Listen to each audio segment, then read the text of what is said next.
여호수아서 1장 1절로 2절 말씀. 우리 찾으셨으면 한 목소리로 우리 같이 함께 읽겠습니다. 시작. 여호와의 종 모세가 죽은 후에 여호와께서 모세의 수종자 눈의 아들 여호수아에게 말씀하여 이르시되 내 종 모세가 죽었으니 이제 너는 이 모든 백성과 더불어 일어나 이 요단을 건너 내가 그들 곧 이스라엘 자손에게 주는 땅으로 가라. 아멘. 여러분, 우리는 7전8기 뭐 이런 얘기 들었을 거예요. 그건 뭡니까? 7번 넘어져도 8번째 일어나서 이제 승리하는 얘기. 뭐 과거에 우리 한국에 그 권투 선수 중에서 홍수환 권투 선수 있잖아요. 4준옥인가 4번 다운돼 가지고 거의 지는 줄 알았는데 5번째 일어나 가지고 이제 그 게임에서 이제 이겼죠. 그래가지고 챔피언을 또 이렇게 됐죠. 운동 경기를 보다 보면은 9회 말 투아웃, 9회 말까지 지고 있다가 9회 말 마지막 투아웃에 가가지고 홈런을 쳐서 결국에는 역전이 되었더라라는 얘기. 또 축구도 보면 연장전에 뭐 골든볼까지 끝까지 갈 때까지 가다가 마지막에 골을 한 골 넣어서 그 승리하는 그런 경우. 이제 그거 외에 뭐 얼마나 이렇게 많냐 하는 거죠. 많은데 제가 말씀드리고자 하는 것은 다시 일어나서 승리하기까지가 그렇게 쉬운 것만은 아니다라는 거죠. 7.8기 말은 쉽죠. 7번 넘어져도 8번 일어나서 싸우면은 승리할 수 있다. 이게 말처럼 됩니까? 한 번 넘어질 때마다 데미지가 굉장히 크고 2번, 3번, 4번, 5번, 6번이 넘어지다 보면은 정말 힘든 거예요. 나중에는 자포자기가 되는 거죠. 이제 에이 모르겠다. 그냥 놔버리는 거예요. 그런데 8번째 일어나서 승리를 한다. 이거는 참 대단한 거죠. 하물며 경기에서도 마찬가지. 축구 경기도 거의 졌다라고 생각하는데 마지막에 휘슬 불리기 전에 골을 넣어서 동점을 만들고 그리고 연장전 가가지고 거기서 역전을 했다. 이게 보통 정신력 아니면은 그런 승리를 얻는다는 건 참 그렇게 쉽지 않습니다.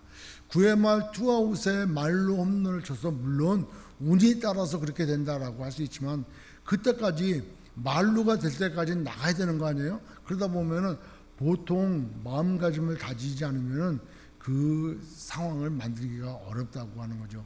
여러분, 우리가 생활할 때 삶이 그럴 것 같아요. 우리 인생길에 어느 분은 잘 나가는 분이 있는가 반면에 어떤 분들은 실패 연속인 분들이 많아요. 저도 이제 많은 친구들 중에 그런 친구들도 있는데 거의 뭐 지난 그 주에도 말씀드렸다시피 제대하고 뭔가를 하니까 또 망하고 뭐 하니까 또 망하고 한 3번 망하니까 정신없어 가지고 나중에는 자기 스스로 보따리 싸들고 집을 나가더라고요. 나가서 거의 홈리스가 되듯이 그렇게 살아. 그런데 그걸로 자기의 인생을 포기했다면은 그에게는 4번째에 찾아오는 그 기회를 붙잡을 수가 아마 없었을 거예요. 그런데 자기에게 찾아오는 그 기회를 붙잡으려고 하기 위해서 그가 얼마나 마음가짐을 새롭게 하고 또 여러 가지 준비를 또 많이 했겠냐는 거죠. 오늘 말씀에 보면은 여호수아가 이제 이스라엘 백성의 지도자가 되어 가지고 이제 가나안 땅에 들어가게 돼 있어요. 근데 이 내용들 보면은 조용히 이렇게 말씀을 이렇게 묵상하는 가운데 그 생각이 들어가는 거죠. 우리 교회도 참 힘든 과정들을 왜 이렇게 다른 교회가 한 번 겪는 것도 참 힘들어하는데 우리는 2번, 3번 겪다가 거기다가 또 담임 목회자까지 뭐 불편한 몸을 뭐 이끌고 있던, 야 이거는 진짜 뭐 최악 중에 악이라 이렇게 얘기할 수도 있을 거예요. 그런데 하나님께서 살아계시고 말씀드렸다시피 선한 하나님이 살아계시다면은 그 가운데 분명한 계획과 뜻이 있을 거라 믿는다는 거죠. 만약에 우리가 여기까지라고 한다면 우리의 신앙생활이 여기까지라고 한다면은 어떻게 신앙생활을 할 수 있겠습니까? 내 개인적 신앙생활이라도 아니 뭐 예수 믿지 않을 때는 그렇다 치더라도 예수 믿고 난 다음에 하나님의 자녀가 되어지고 또 죄종으로 부름을 받고 이 사역 가운데 다 그냥 실패고 여러 가지 힘들고 여러 가지 낙담하고 여러 가지 좌절할 일들만 생기는 것이 내 신앙생활의 끝이라고 한다면은 이거 어떻게 감당할 수 있겠냐고요. 하나님의 은혜가 거기까지냐고요. 하나님의 계획이 거기까지냐고. 실패의 그 현장까지냐고. 요새 이제 욥기서를 묵상하면서도 그런 생각 많이 들지 않습니까? 친구들은 욥을 향하여 너가 숨겨진 죄에 너가 있지 않겠냐, 너가 평상시에 하던 것이 너의 교만함이 아니냐라고 그렇게 얘기해도 참 욥의 입장에서 볼 때는 답답한 거예요. 그렇지 않습니까? 얼마나 답답하겠습니까? 그런 것처럼 우리 교회에도 뭐 선교를 참 열심히 하고 또 우리 성도들끼리 아름다운 교제도 나누고 또 우리 교회에 이러한 어려움이 있으리라고는 누가 생각을 했겠냐는 거예요. 그런데 거기까지라면은 우리의 신앙생활이 거기까지라면은 참 마음이 더욱 낙담되어지고 또 소망이 아마 없을 것 같아요. 여러분 지금 이스라엘 백성들이 모압 평지 앞에 와 있습니다. 가나안 땅을 들어가기 위해서 애굽을 나와가지고 홍해를 건너서 시내산에 가서 이제 언약 체결이 되어지고 하나님 말씀을 받고 그리고 모세를 중심으로 이제 갑시다 해가지고 떠나서 그 길이 40년인 거예요. 40년 요단 동편 땅을 물론 뭐 다 이렇게 쳐서 뭐 이제 아모리 왕 시온도 치고 바산 왕 옥의 나라도 치고 이렇게 해서 돌아서 모압 평지에 와 있는 거예요. 40년 동안 얼마나 힘들었습니까? 그런데 그들이 추종하고 그들이 따랐고 그들이 하나님의 대언자라고 할 수 있는 아주 위대한 그 지도자 모세가 눈도 좀 뭐 희미하지도 않고 아주 건강한 상태에서 하나님의 부르심을 받았어요. 그 나이 120세에 하나님의 부르심을 받았어. 물론 이스라엘 백성들을 생각할 때 우리의 모세는 많이 늙으셨구나 라고 얘기할 수 있겠지만은 모세 입장에서 볼 때는 아직도 뭐 능히 여러 가지 일들을 감당할 수 있는 그런 체력이 그런 조건이 되어 있었다는 거예요. 그리고 설사 뭐 옛날에 무리바 사건에 하나님 앞에 그러한 일이 있다손 치더라도 우리의 모세는 우리와 같이 요단강을 건너서 가나안 땅에 들어갈 수 있을 거야. 그런 소망도 아마 없잖아 있었지 않았겠는가 하는 생각이 들어요. 그런데 그 리더가 그냥 죽었어. 느보산에 올라가 하나님께서 그를 데려가셨어요. 자, 리더가 부재된 상태예요. 그런데 하나님께서 모세 대신에 여호수아를 세웠단 말이에요. 근데 여호수아는 그 나이 40 청년 때에 뭐 이스라엘 백성들을 위해서 뭐 한 개의 성경에 그렇게 크게 많이 나오지 않지 않습니까? 뭐 아말렉 군대와 전투할 때 그 군대 장관으로 나가서 싸움도 했고 또 자기 지파의 대표로 그 열두 정탐꾼에 포함돼 가지고 가나안 땅 정탐도 했지 않습니까? 그런데 그의 믿음은 모세의 수종들은 그러니까 모세의 아주 그 종처럼 따라붙어 가지고 늘상 모세와 함께했어요. 그래서 그 가나안 땅 들어가기 전에 정탐하고 나서 와서 그의 고백이 뭐였습니까? 하나님이 우리와 함께 하시면 그 초롱성 같고 그 창대한 백성이 있다 할지라도 그 가나안 땅이 우리를 삼킬 만한 그런 땅이라 할지라도 하나님께서 우리와 함께 하시면 저들은 우리의 밥이다 이렇게 얘기하는 거예요. 그러니까 모세 옆에서 배운 거는 모세의 믿음 그리고 살아계신 하나님이 얼마나 두려운 존재고 또 하나님이 어떠한 분이신가를 그 눈의 아들 여호수아는 확실히 아마 깨달았을 거예요. 그러나 그는 전 이스라엘 백성들을 이끌었던 그런 경험이 전혀 없는 거예요. 그렇지 않습니까? 내가 모세가 어디 휴가를 가고 모세가 어디 출장을 가고 모세가 잠시 아파가지고 뭐 잠시 뭐 시간이 비었을 때 대신 여호수아가 이스라엘 백성을 몇 년간 다스렸더라 이런 것도 없는 거예요. 그냥 요단 동편 땅에 저 수많은 아모리인들 그다음에 바산 쪽에 있는 그런 아모리 족속들을 다 물리치고 그리고 모압 평지에 와서 이제 곧 하나님께서 약속하신 그 가나안 땅을 바라보고 있는 거예요. 지금 모맥시기라 이 요단강의 물은 뭐 뚝에 차고 넘치고 그러나 저 멀리 보이는 땅이 우리가 들어가야 될 땅이구나. 그런데 과거에 들었던 정탐꾼의 이야기들 저 땅은 안악자손과 같이 창대한 민족이 살고 있고 땅도 아주 험하고 물론 거기서 나는 열매는 너무나 좋은데 우리가 저들하고 비교해 볼 때는 진짜 아무것도 아니다 이런 생각을 늘 가지고 있는 거예요. 여러분 그 이스라엘 백성들이 애굽 땅에서 하던 일이 뭐였습니까? 성 쌓는 거였어요. 노예였어요. 그 사람들은 군인이 아니야.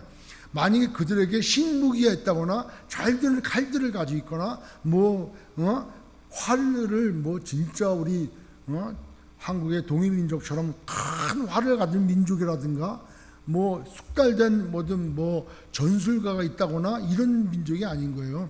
여태까지 애굽에서 나와서 모압 평지 올 때까지 그들이 전투를 잘 해가지고 훈련을 잘 받은 군대였기 때문에 잘 싸워서 승리했다, 그게 아니고 하나님께서 그들에게 왕벌을 보내주셔가지고 그들을 물리치셨다는 거예요. 그러니까 하나님께서 전투를 다 이끌어 오셨고 광야에서의 생활도 하나님께서 만나와 메추라 하기와 그 반석에서 물나르고 옷도 헤어지지 않게 그렇게 하나님께서 다 이끌어 오신 거지, 이스라엘 백성이 특별히 뭐가 한 게 아니란 말이에요. 그걸 누가 잘 알고 있었냐? 여호수아가 잘 알고 있었지 않겠습니까? 그런데 자기도 의지했고 늘 40년, 말이 40년이지 40년 동안 그 전체 백성의 리더 역할을 한 번도 안 해보고 그 옆에서 수종 들었던 여호수아, 근데 그 크신 어른 모세가 죽자마자 자기가 이 백성과 더불어서 이 백성을 이끌고 가나안 땅에 들어가라는 거예요. 지금 당장 눈앞에 막 넘쳐 흐르는 그 요단강 물이 넘쳐 흐르는 그 환경 가운데 들어가라는 거예요. 어떻게 했습니까? 내가 이스라엘 백성들 이들을 이끌고 여기를 들어간다. 근데 이스라엘 백성들이 한번 생각해 보면 광야 1세대와 2세대를 나누잖아요. 광야 1세대는 누가 1세대입니까? 시내산에서 출발할 때 인구 조사를 했어. 그죠? 20세 이상의 전투를 하면은 나가서 싸울 만한 사람들, 20세 이상의 인구를 세어보니까 60만 3,550명 이 정도 인구가 된 거예요. 근데 그 광야에서 40년 동안 그들이 얼마나 하나님 앞에 패역했냐고. 근데 그때 20세 이하에 적혀있던 20세 이하의 숫자에 들었던 많은 백성들이 지금 살아남아 있는 거예요. 20세 이상의 사람들이 40년 광야 생활 동안에 다 죽어나가서 나이 들어서 또 하나님의 징계를 받아서 또 여러 가지 일들로 인해 가지고 다 1세대의 그런 하나님 앞에 불순종하고 하나님을 불신하고 의심했던 그런 광야 1세대는 다 죽어나갔어. 다 죽어나가면서 이제 나머지 이제 광야 모압 평지에 와갖고 인구를 쉬니까 그 정도 인구가 또 되는 거예요. 60만 또 얼마가 되는 거예요. 그런데 이 백성들을 데리고 들어가야 돼.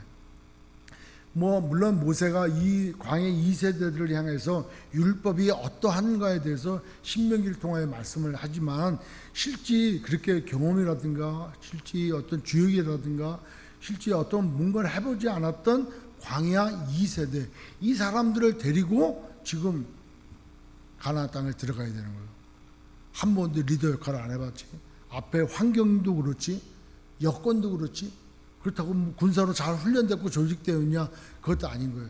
그런데 하나님은 가나안 땅을 약속하셨으니까 들어가라는 거예요.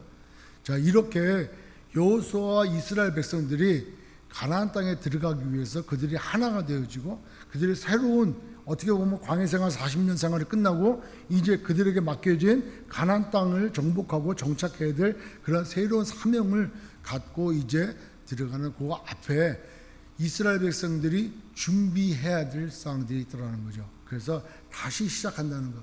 뭔가 새롭게 시내산에서 떠나가지고 가나안 땅에 들어갈 때 그런 새로운 마음. 그러니까 그 애굽에서 종살이했던 여러 가지 습성에서 벗어나 하나님 나라의 백성으로서 이제는 모든 주권이 하나님께 있음을 고백하며 시내산을 출발했을 때 그때 실패하고 가나안 이스라엘 1세대는 광야에서 다 죽어나갔고 이제는 2세대와 같이 다시 새로운 사명을 감당하는 이 시작에 앞서 그들이 준비해야 될 사항이 있다는 거죠. 그래서 오늘 그 말씀으로 우리 소명교회 앞으로 물론 우리도 여러 가지 힘들고 어려운 시간들을 지났지만 그러나 보이는 것 전부가 아니고 보이지 않는 것을 보는 것이 믿음 아닙니까? 그렇다면 이 말씀을 통해서 우리도 준비해야 되고 마음가짐을 가져야 되는 말씀이 있지 않겠냐 하는 거죠.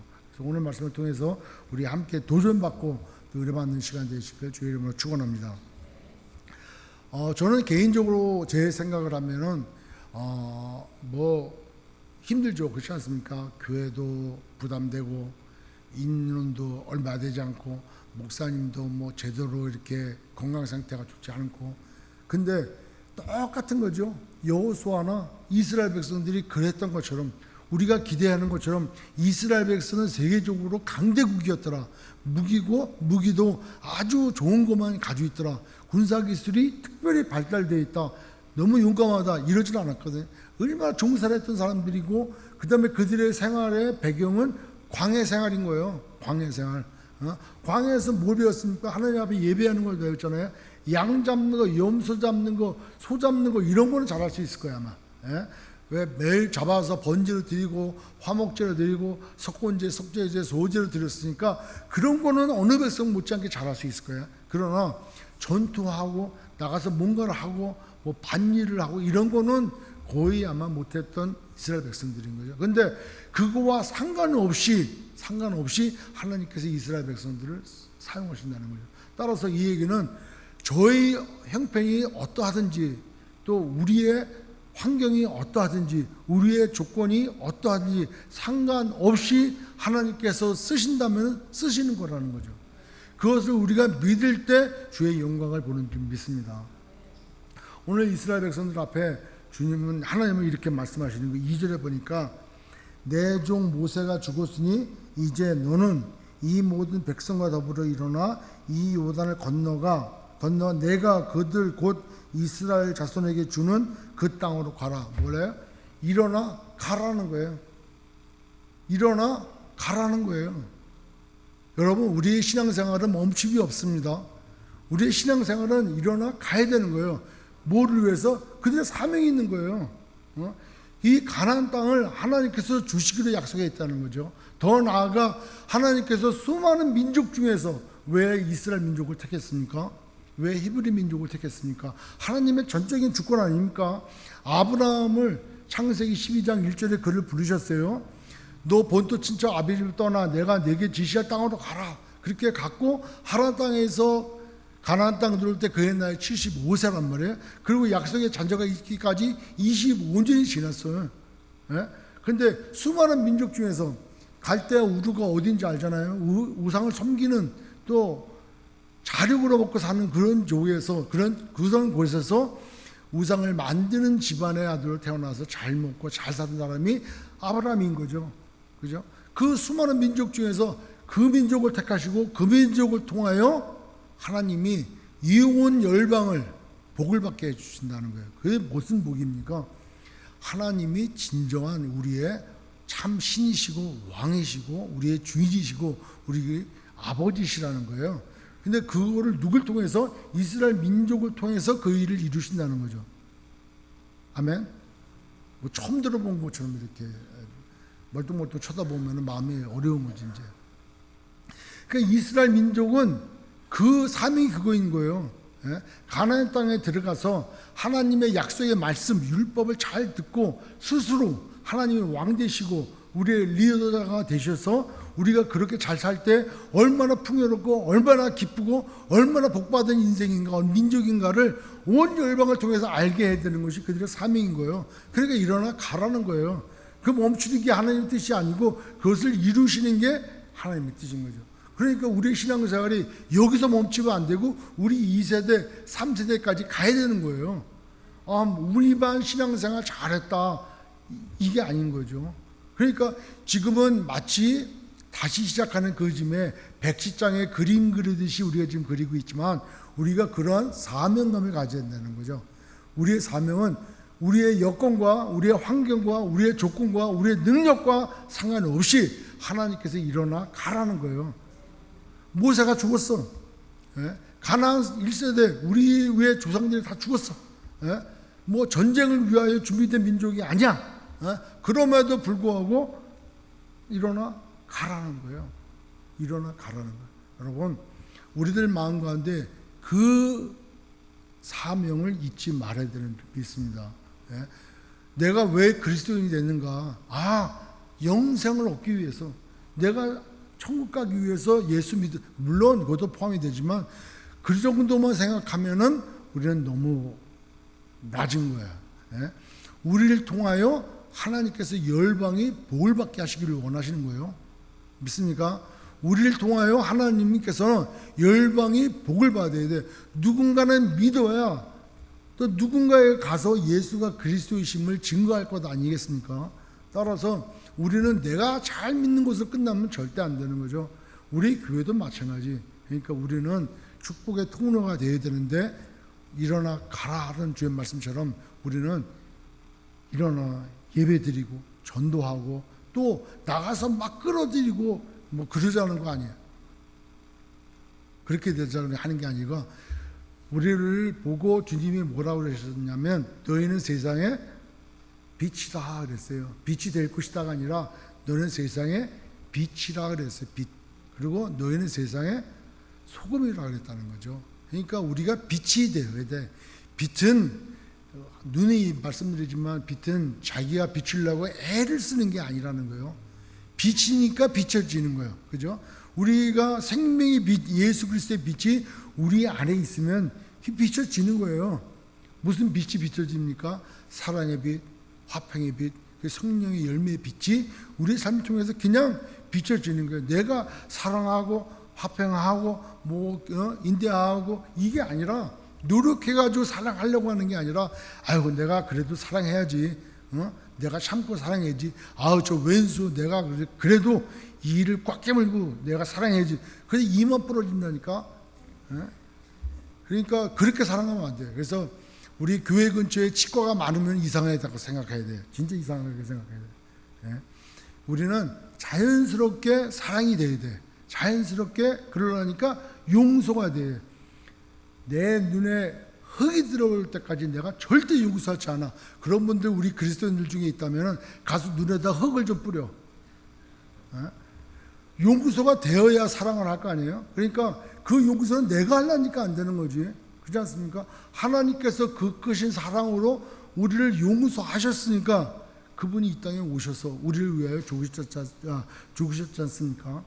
그러니까 마찬가지 우리가 받아야 될, 그러니까 해야 될 사명, 우리의 부르심, 그래서 소명교회 아닙니까? 우리의 부르심이 무엇인지, 그 부르심이 어떠한 부르심이었는가? 그냥 나만 잘 먹고 잘 살다가 주님 부를 때 가야 되겠구나 이런 부르심이 아니고 우리를 통해서 창세기 12장 말씀처럼 1절로 3절의 말씀처럼 우리를 통해서 열방이 그렇게 복을 받을 수 있는 그런 은혜가 우리에게 있도록 우리가 그렇게 살아야 된다는 거죠. 그래서 일어나 가라는 거예요. 멈추지 말아야 되는 거예요. 아 교회가 작으니까 목사님이 저런데 우리가 무슨 힘이 있어? 내가 힘줍니까? 아니 교회가 힘주냐고요. 오늘은 힘줄 것 같아요. 오늘 감도 주고 또 모두 이렇게 줄 것 같은데 밥도 주고 이렇게 하는데 힘을 줄 것 같아. 근데 그런 힘이 아니고 주님이 주시는 거죠. 그죠? 주님이 하시는 거예요. 하나님께서 하시는 거예요. 그러니까 우리는 일어나 가야 돼.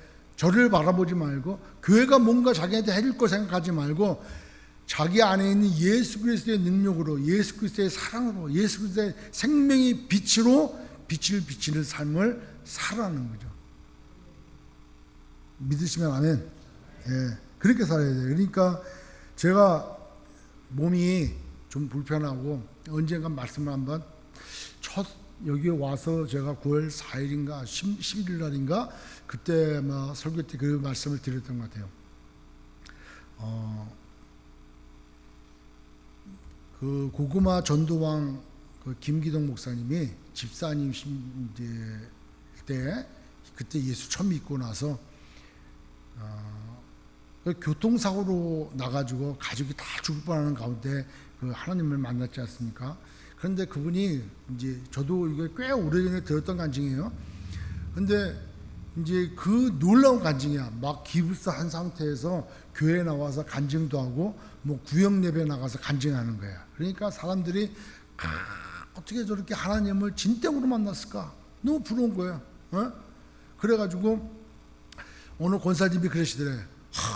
집사님 얼마나 좋으시냐고. 하나님 그렇게 만나가지고. 그러니까 권사님도 그렇게 한번 교통사고 나가보실래요? 그러니까 그렇지 않다는 거예요. 여러분, 그렇지 않게 주님을 만난 거 복인 줄 믿습니다. 근데 그분이 구역 예배를 갔는데 구역장님이 말을 더듬더래. 예? 말을 더듬는 거예요. 그래가지고 아니 어떻게 저렇게 불편해가지고 말도 더듬고 혀도 짧고 저처럼 막 그런데 어떻게 예배를 인도하고 어떻게 구역을 할까? 근데 구역이 뭐 굉장히 붕대에 있더래요. 그래서 이제 초대를 받아가지고 구역 예배 가서 간증을 하는데 간증하려고 갔는데 보니까 구역장이 오늘은 하니까 야야야 맡아보면 알아서 하더라. 알아서. 예? 구역장이 하니까 야 맡아보면 이렇게 알아서 피더래. 하니까 6장 이렇게 피더라는 거야. 주 안에서 서로 사랑하고 관심 있고 기도하고 정말 그러니까 구역장이 하면 6장 뭐 33절 알아서 하더라는 거예요. 그러니까 구역장의 어떤 능력이나 구역장의 어떤 그에 가진 그런 게 아니라 하나님이 역사하시고 하나님께서 은혜를 주시니까 그게 되어진다는 거예요. 어느 목사님이 서울 가셔가지고 어느 교회에 출석을 하셨어요. 이제 가인 방문하는 동안에 이제 그 목사님이 저한테 그러시더라고요. 확실히 교회는 성령님께서 하시는 거야. 교회는 정말 하나님께서 은혜를 부어주시는 거야. 그래요. 왜 그러세요? 무슨 한국 가갖고 뭐 어디 교회를 다녀오시냐 그러니까 교회 이름은 저도 잘 기억이 안 나는데 목사님이 15분 설교를 하셨대. 15분에서 20분. 근데 목사님이 뇌성마비야. 예? 그러니까 강단에 올라오는데 막 몸 비틀려가지고 그 휠체어 타고 올라와서 앉아가지고 복음을 그냥 평범한 주일날 예배지만 뭐 한 15분에서 20분 전하시고 그리고 내려가는데 다들 은혜 받더라는 거예요.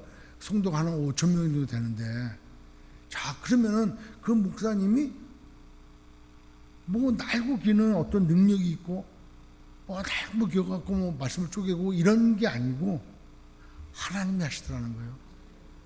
그러니까 교회 크고 작고 또 뭐 있고 없고 목사님이 뭐 저같이 잘생길 수도 있지만 또 그렇지도 않을 수도 비웃는 소리가 곳곳에서 들리는 뭐 그럴 수도 있고 없을 수도 있고 이런 환경과 아무 상관없이 하나님이 역사하시냐는 거예요. 그러면 하나님은 두셋이 모이는 곳에 나도 그들 중에 있다고 그랬는데 두셋이 누구겠습니까? 아무나 두셋이겠냐고요.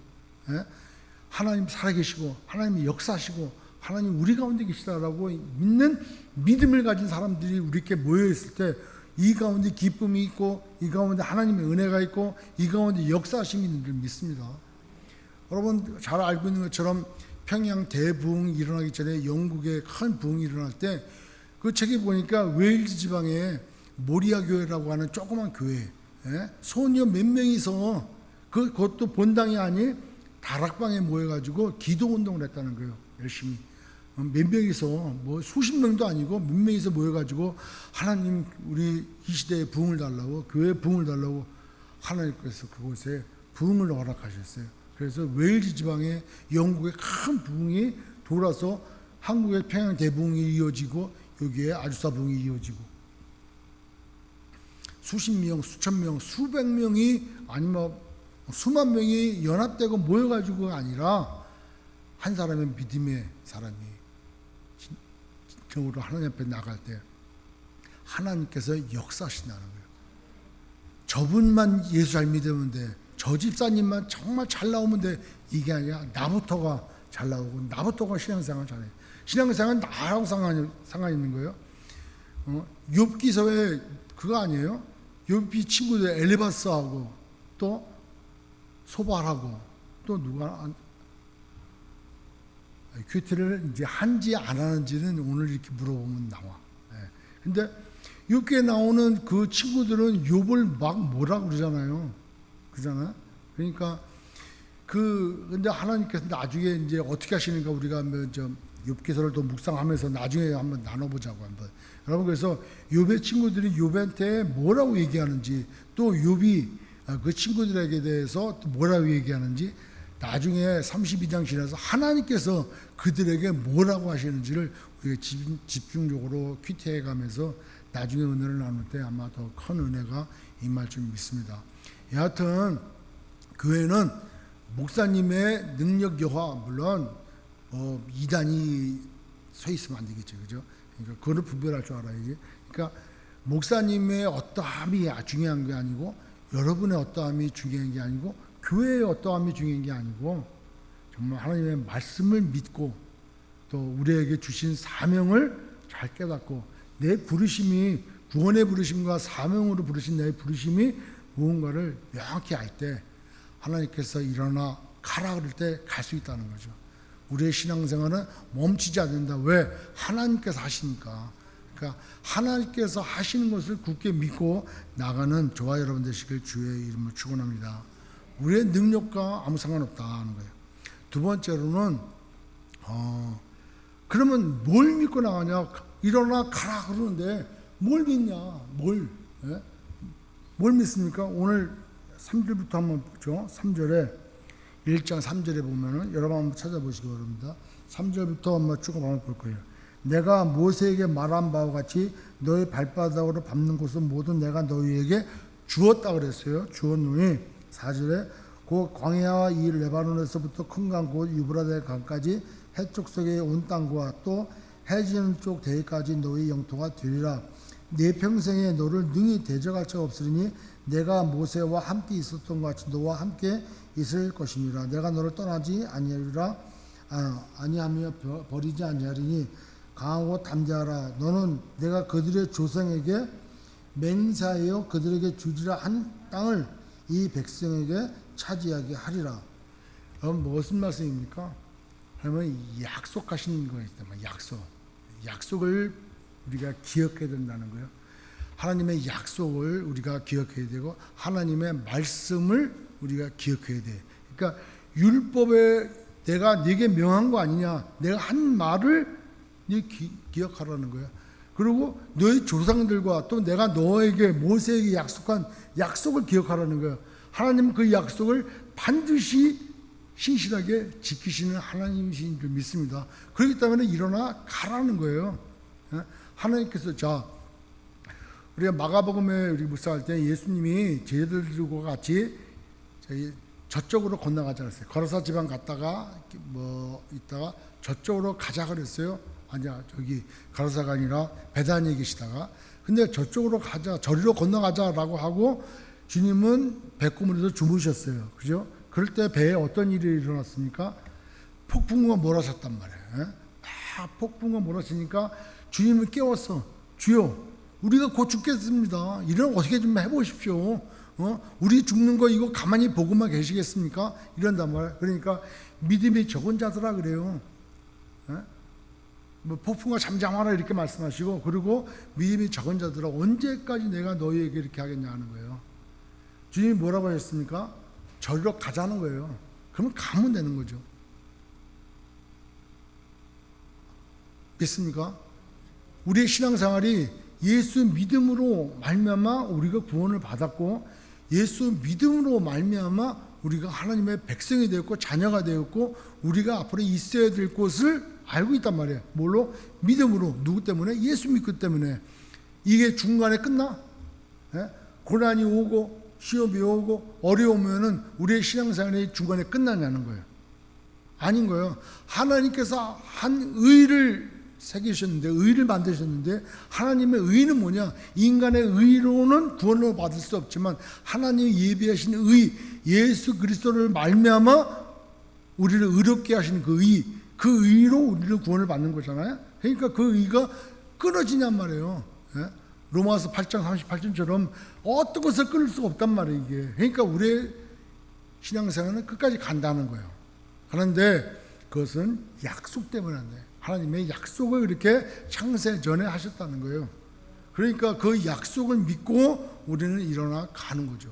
따라서 우리 교회가 비록 지금 연약하고 부족하고 좀 힘든 건 사실이지만 낙심하고 낙담되는 건 너무 인간적이라는 거죠.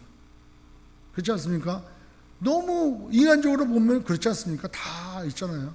인간적으로 보면은 광야 1세대 다 죽어나가고, 뭐 목사님도 좀 바뀌었고, 그 다음에 우리의 형편 여건도 참 이런데 우리가 뭘 할 수 있겠습니까? 뭘 할 수 있겠습니까? 여러분 3일 전에 인도에 있는 현지 사역자한테 연락이 왔어요. 그래서 자리냐고. 그래서 거기에 네팔에 선교사로 이렇게 파송된 그 슈스마 그 가족, 그 딸 가족하고 큰 아들 이제 산지의 가족 두 가족이 네팔에 가 있는데 슈스마가 둘째를 임신했다는 거예요.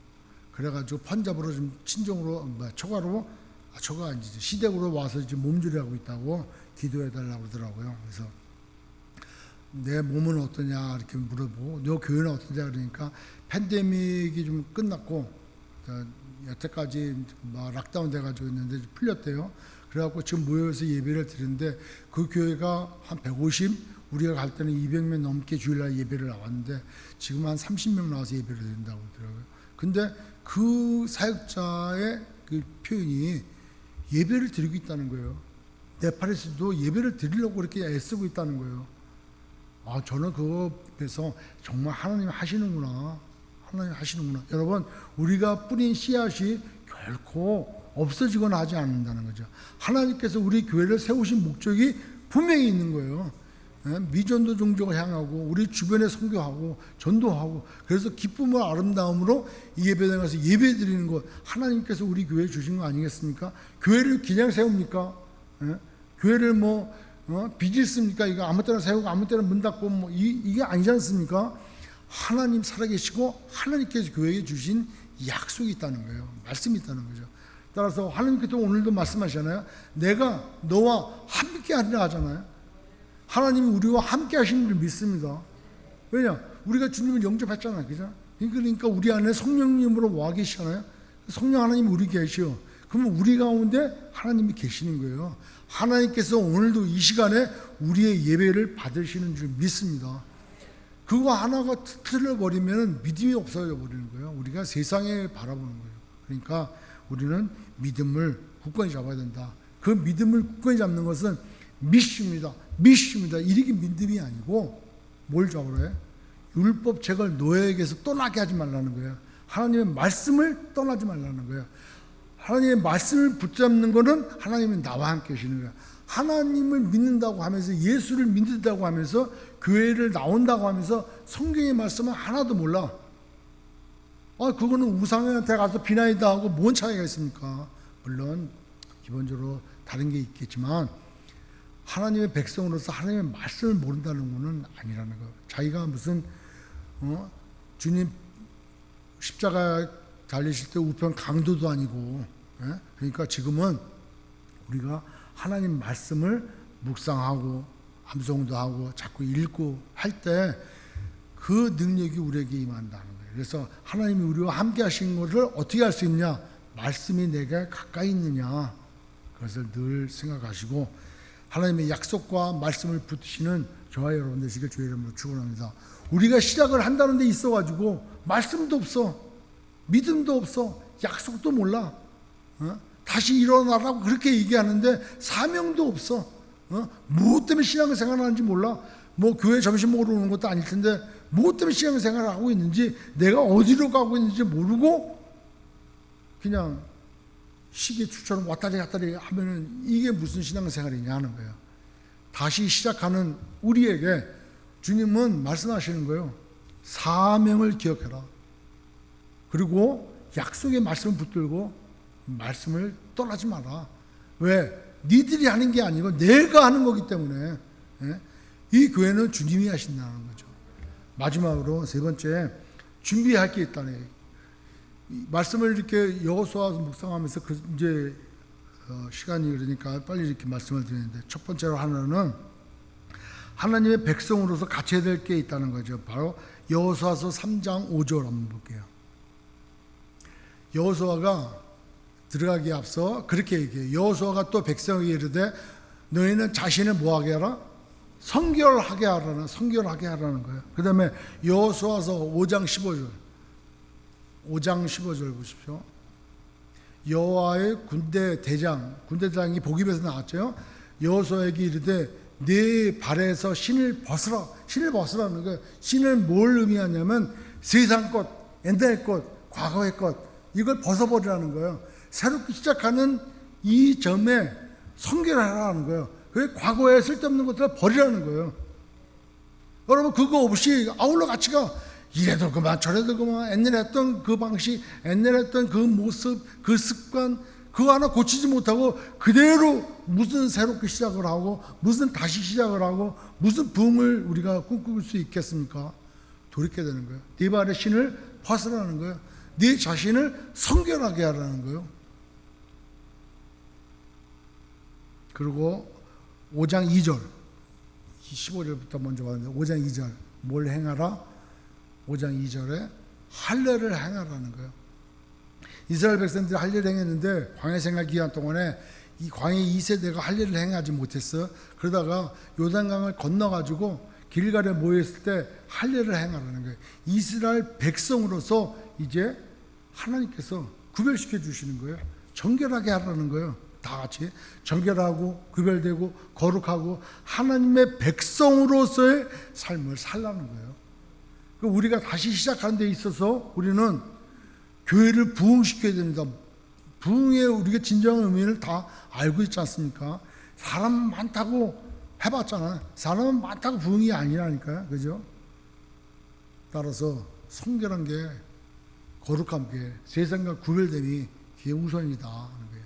그래서 우리가 새롭게 시작하는 데에 있어서 우리가 준비해야 될 것은 하나님의 백성으로서의 마땅한 삶을 살도록 우리 주변을 정리해야 되겠다라는 거예요. 두 번째로는 그 준비될 것 중에 또 두 번째로는 여호수아서 7장 3절. 이 말씀은 여호수아와 이스라엘 백성이 여리고 성을 점령했어요. 이야, 소리 한번 지르니까 성이 안으로 다 무너졌어. 예? 뭐 싸운 것도 없는데 다 무너졌어요. 그러니까 뭐 이스라엘 백성들이 얼마나 거기 돌았습니까? 일주일 동안. 그리고 왕창 그냥 뭐 수고도 없이 점령했단 말이에요. 근데 눈앞에 보이는 아이성이 아무럴 것 같다냐. 정찰병을 보내니까 정찰병이 가가지고 뭐라 그래? 다 갈 필요 없다는 거예요. 여호수아에게로 돌아와 그에게 이르되 백성을 다 올라가게 하지 말고 2-3천만 명만 올라가서 아이를 치게 하소서. 그들은 소수이나 모든 백성을 그리로 보내어 수고롭게 하지 마소서. 여러분, 작은 일에도 최선을 다하는 게 하나님의 일인 거죠. 하나님의 일이 큰 일이 없고 작은 일이 없다니까. 모든 것이 하나님의 일이면 모든 것이 소중하고 모든 것이 우리가 할 수 있는 모든 일에 순종을 다해야 되는. 살만하면 될만 했다 치면 이제 교만해지는 거죠. 그렇지 않습니까? 교만이 죄인가, 교만이. 그러니까 우리 비즈니스도 마찬가지 아닙니까? 비즈니스가 잘 되면은 그때 가서 이제 뭐 나와. 예? 다 좋은 것들을 다 바꾸고 교만해지면은 언제부턴가 신앙이 멀어지고 언제부턴가 하나님 말씀이 귀담아 듣잖아. 아니 하나님 앞에 기도하고 하나님의 도우심을 구하고 전쟁은 여호와께 있다고 그러니까 고백하면서도 저거 얼마 되지도 않는데 우리가 그냥 올라가지 뭐 소수만 올라가면 되고 전 백성이 뭘 수고스럽게 그거 합니까? 이게 교만하게 나온다는 거죠. 따라서 늘 하나님께서 행하심을 기억하고 교만하면 안 되겠다라는 거죠. 끝까지 하나님을 의지하자는 거예요. 사소한 것도 하나님께 기도하고 사소한 것이 없어요. 하나님의 일에 사소한 것이 어디 있습니까? 다 귀하고 중요하지. 그래서 교만하면 안 된다. 마지막으로 여호수아서 7장 21절. 7장 21절에 아가네지가 나와요. 나중에 보니까 아이성이 실패했어요. 점령에 얼마 안 되는 그 성을 실패했어요. 근데 보니까 아간이 죄를 졌다는 거예요. 그에게는 가나안 땅에 들어갈 이스라엘 백성들이 준비해야 될 그 마음가짐 중에 하나는 탐욕을 버리라는 거예요. 21절 뭐라 합니까? 내가 노력한 물건 중에 시날산의 아름다운 외투 한 벌과 은 200세겔과 금베개가 50세겔 되는 금떡이 하나를 보고 탐내어 탐내어 가졌나이다. 탐내는 거예요. 그러니까 탐심은 모든 죄의 시작이야. 그죠? 탐하다는 건 10계명 중에 마지막 계명. 남의 것을 탐하지 마라. 그것으로 다 그냥 죄짓게 된다 그렇지 않습니까? 마지막 계명인데 뭐 아무것도 아닌 게 아니라 그 계명 하나가 신을 버리고 우상을 절하고 우상을 만들고 뭐 다 하는 거 탐하는 거. 그러니까 탐심은 아주 이건 뭐 큰 범죄하는 거죠. 따라서 준비되어지고 다시 시작되어지고 뭔가 새롭게 하려고 하는 이스라엘 백성들이 갖춰야 될 마음가짐은 성결해야 돼. 예? 그리고 교만하지 말고 끝까지 큰 일이든 작은 일이든 나중에 기부원 사람들에게도 이렇게 눈물 보이잖아요. 그런 것처럼 교만하면 안 돼. 끝까지 하나님을 의지하고 그리고 탐심 부리지 말고 모든 것 공급해 주시는 하나님을 바라자는 거예요. 아멘. 마태복음 6장 33절 말씀이 우리의 말씀이 아닙니까? 모든 거 다 6장 말씀이 채워주신다 하잖아요. 하나님의 백성인데. 따라서 새롭게 시작되어지는 우리의 소명교회에 이랬으면 이러기를 바라요. 사명감 놓치지 마라. 그리고 우리 환경과 여건과 능력 쳐다보지 마라. 하나님께서 우리와 함께 하신다는 것을 믿어라. 그리고 하나님의 약속의 말씀, 특별히 우리에게 주시는 성경의 말씀을 끝까지 붙들고 그리고 새롭게 하는 사람으로서 성결하고 교만하지 말고 탐욕 부리지 말고 우리가 주어지는 것에 최대한 기쁘게 함께 예배드리고 하나님께 나아갈 때 하나님께서 우리에게 교회가 부흥되게 이게 아니고 우리에게 더 큰 하나님의 기쁨으로 충만케 해주시고 우리의 신앙생활이 날마다 새롭게 되어지는 귀한 은혜가 차고 넘치는 줄 믿습니다. 그러기를 주의 이름으로 축원합니다.